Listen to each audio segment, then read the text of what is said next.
Dahil sa ipinatutupad na community quarantine sa bansa, isa rin ang sektor ng turismo sa lubhang na apektuhan ng COVID-19. Kaya upang makibalita kaugnay dyan, makausap natin sa programa sa kauna-unahang pagkakataon si Department of Tourism Secretary Bernadette Romulo-Puyat. Magandang umaga sa iyo, Sec. Puyat. Yes, magandang umaga, Sec. Martin and you, Sec. Rocky. Dahil sa COVID-19, maraming pagbabago ang inaasahan sa sektor ng turismo sa bansa at ngayon unti-unti nang binubuksan ang iba't ibang economic activities. Ano-ano ba yung mga implementing guidelines and programs ng DOT para sa mga accommodating establishments, restaurants at tourist spots at kaugnay sa ating pag-adapt po sa tinatawag natin na new normal? Yes, bago pa tayo of course, under modified GCQ, pwede na magbukas ang tourism 50%. Pero like for example, sa Palawan, under modified GCQ pa rin siya. Pero under sa IATF guidelines natin, kailangan din may concurrence of the local government unit. Ibig sabihin, for example, let's say sa Baguio, June 1 pa, modified GCQ na ang Baguio. Pero nung nakausap natin si Mayor Magalong, gusto pa niya muna magbukas September kasi gusto niya yung kanyang sariling safety protocols within Baguio ay ayos. With regard to hotel, with regard to establishments, kailangan may certificate of authority to operate ang lahat ng establishments so that we have the prescribed minimum health standards. Mabilis lang naman ito. Kung DOT accredited ka, kailangan ka lang namang magbigay ng letter of intent. Lahat po ito are online. And then we sometimes even make muna a visual or a virtual tour and then saka na lang mag-visit. Ang mga health and safety guidelines would require, for example, lahat naka-face shield, naka-face mask. For example, pagpunta mo sa front guest, lahat contactless na. At meron ng parang glass in front kasi and there's always physical distancing. In fact, for example, sa floor, what a lot of the resorts do, they have mga foot markings kasi dapat 1 meter apart ka. But sometimes hindi nga alam kung ano yung 1 meter apart. So may mga foot markings, so doon ka na lang tatayo. Now, binibigay ngayon ng mga establishments are hand sanitizer, face mask. Yun na yung new normal now. Of course, yung physical distancing, palagi yun nandoon.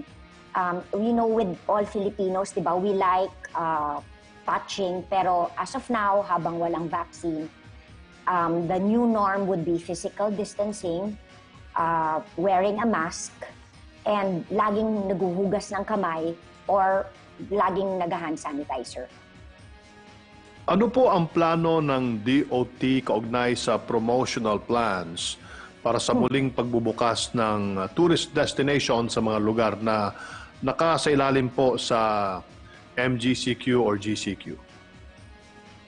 Actually, Sec. Martin, even before nagka-MGCQ, actually during ECQ, we've never stopped promoting.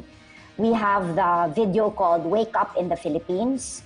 That's actually all the different regions. We show this not only here in the Philippines, but also abroad. Prior also to nagka-modified GCQ, ang importante ay yung close coordination with the local government units. Of course, all the establishments, yun, isa-isa na namin kahit naka-GCQ, kinakausap na namin na para for them to be able to follow yung health and safety protocols. Yun, tuloy-tuloy naman yon. But as we know, when we are magkasama tayo sa IATF, yung mga hotels, lalo na dito sa NCR, never naman siya nagsara kasi it was open to OFWs, health workers, bank employees, BPOs. But of course, for tourism, pwede lang siya magbukas sa modified GCQ, but at 50%. Now, with regard to restaurant establishments, we are in close coordination with the Department of Trade and Industry and also with the DOLE. Ang pagka-accredit for restaurants ay voluntary. But we find that marami ang nagpapa-accredit para lang for, I guess, seal of good housekeeping. At lahat ng DOT accredited na establishment, whether hotel, restaurants, or any establishment, binibigyan namin ng libreng app. Kasi ngayon contactless na. We give them a Safe Pass Express or a Eat-In Express para makatulong sa mga maliliit na establishments na makapag-business na contactless. Opo, good morning, Secretary. Pero sa palagay niyo, good morning. Ma'am, sa palagay ninyo, Secretary, gaano katagal yung bago makarecover ang tourism industry natin? And sa palagay ninyo, kakailanganin nyo ba ng subsidies o assistance sa gobyerno? Kung kailangan nyo, magkano naman po ang pwedeng abutin nito? Nagpumasa na sa House, third and final reading, yung 58 billion subsidy para sa mga stakeholders ng Department of Tourism. This requires either 0% loans, working capital, for mga loan guarantees, etc. So yun lahat ay pinag-uusapan, nagpumasa na ito sa House. We talked about this with the private stakeholders sa mga with the Tourism Congress of the Philippines. At patuloy at ginawa na rin namin, nag-waive na kami. Like for example, kasi lahat ngayon kailangan maging accredited ng Department of Tourism. Libre na po ito. So hindi na kailangan sila mag-aalala na may bayad ang pag-accredit. Wala na pong libre na po. Of course, during the ECQ, naghumingi kami ng tulong sa DOLE para sa camp at sa Department of Finance para sa kanilang small business wage subsidy.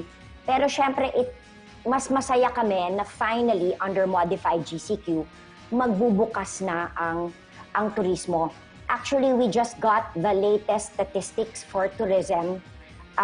Nag-increase ang tourism by 10.8% from the previous year.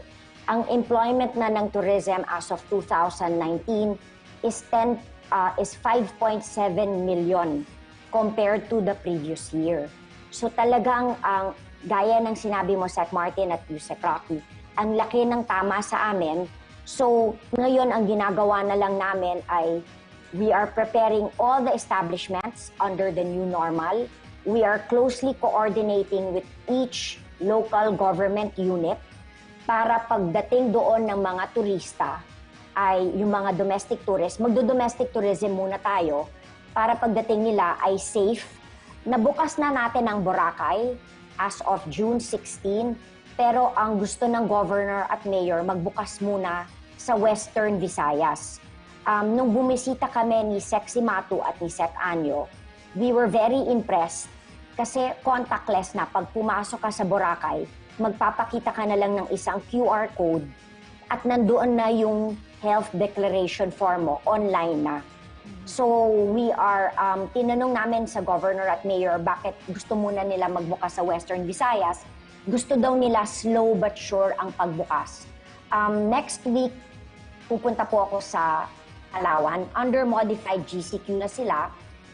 Kakausapin natin si Governor Alvarez at pag-uusapan din natin ang protocols. Kung kausap ko siya, gusto niya muna kagabi na domestic tourism muna.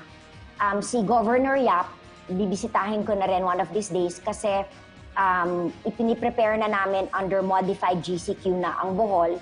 Ang gusto rin niya ay domestic tourism muna. But we are also looking at for example, like Bohol at saka Boracay, halos, and even Palawan, halos wala silang COVID. In fact, Boracay is COVID-free.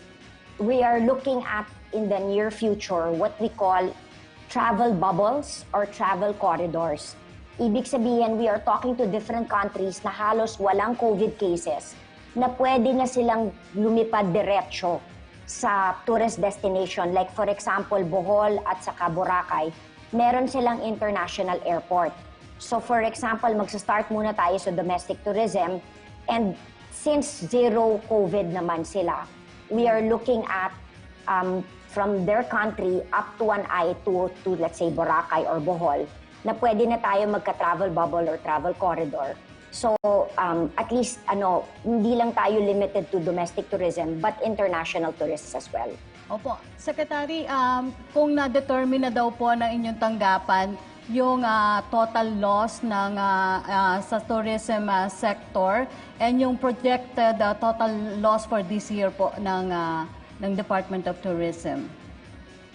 Well, when we look at it, from January to May, mga negative 60% already ang loss. Nung January actually, positive tayo by 8%. Nung February, nag-decrease na siya by negative 45% dahil sa mga travel ban. Ngayon, March also, ganun ang nangyari. Pero April and May, because of the different travel bans, not only of around the country, but also all over the world, may mga kanya-kanyang travel restrictions. So mga naka-negative 60% na tayo na bawas. Now, it's very hard to predict yung mga next steps kasi as I was saying, marami na sa ating mga tourist destinations na pwede na ang domestic tourism.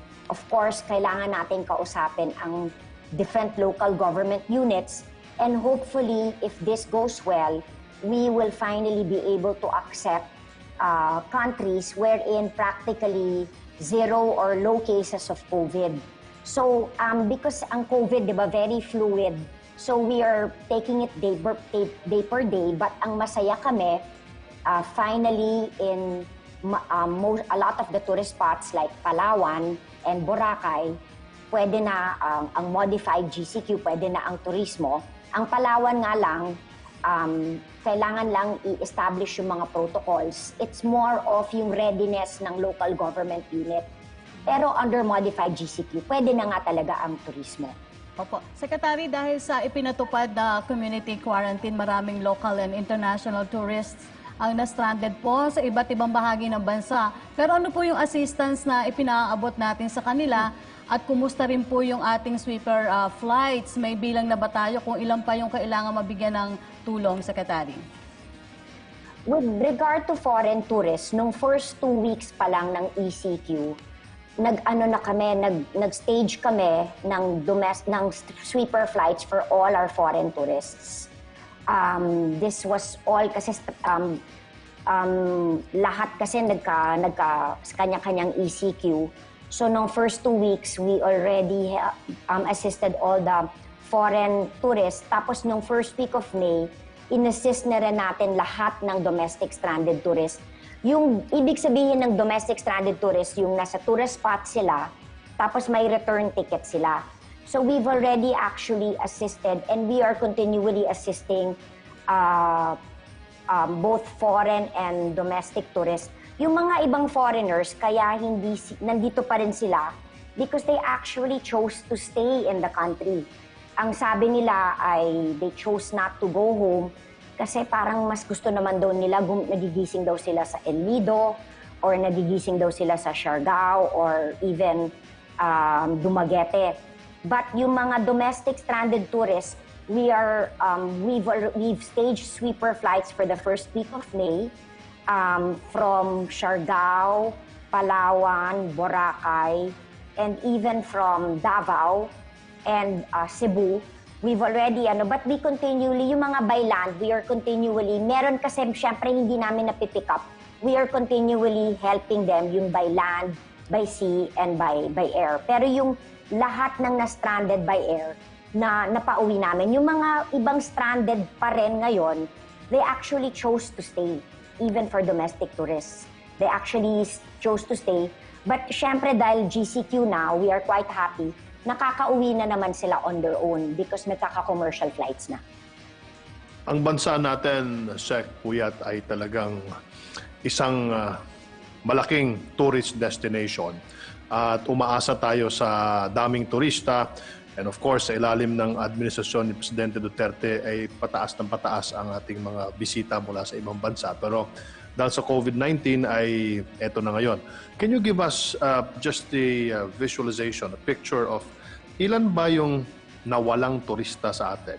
Yung nawala. At ilan din yung nawala sa buong mundo. At kailan kaya tayo makakabangon? Kailan kaya ang mundo makakabangon mula dito sa ating dinadanas na pagbagsak ng tourism? Actually, what is interesting, di ba 12.7% of GDP ang turismo. Pero ay 10.8% nun ay galing sa domestic tourism. So everybody thinks that it's more of foreign tourists. It's actually 10.8% out of the 12.7% ay galing sa domestic tourism. In fact, domestic tourism expanded from 2.85 trillion pesos to 3.14 trillion pesos. So sa domestic tourism pa lamang, kaya masaya nga ako na marami na nagmamodify GCQ at mga LGUs gusto na nila magbukas, pwede nang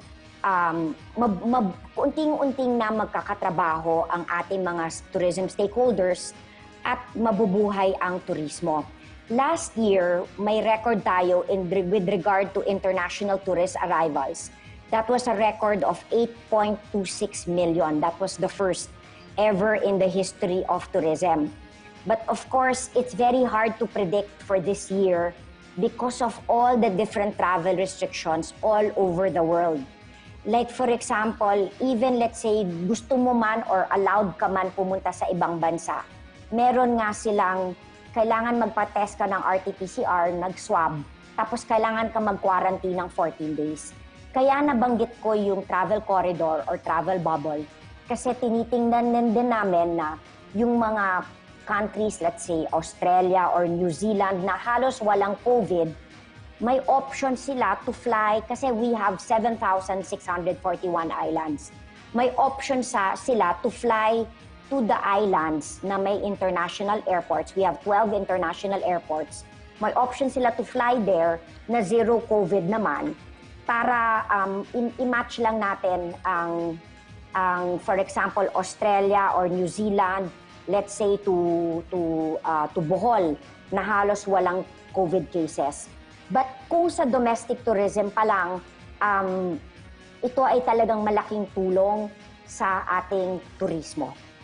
Opo. Secretary, ano na lang ang inyong mensahe o paalala sa ating mga kababayan? Katulad namin din na talagang gusto na rin namin mamasyal at puntahan yung magagandang lugar sa Pilipinas.